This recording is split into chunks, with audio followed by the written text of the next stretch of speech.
অনেকেই আছে একটু ভীতু টাইপের, ভীতু ঠিক বলবো না, একটু ইন্ট্রোভার্ট টাইপের, বা সে ইন্ট্রোভার্ট ছেড়ে দিই।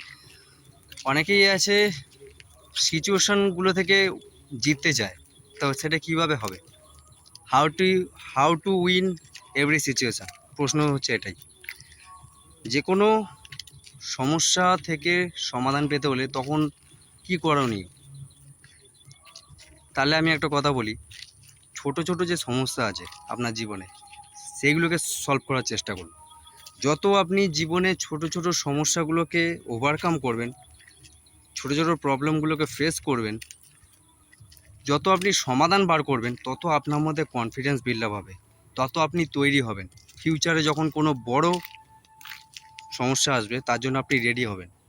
তো সেইটা করতে গেলে আপনাকে বড় কিছু সমস্যার সমাধান করতে গেলে, জীবনে প্রত্যেকটা সমস্যার সমাধান করতে গেলে আপনাকে ছোট ছোট যে ডিসিশানগুলো রয়েছে সেগুলোর প্রতি ফোকাস হতে হবে।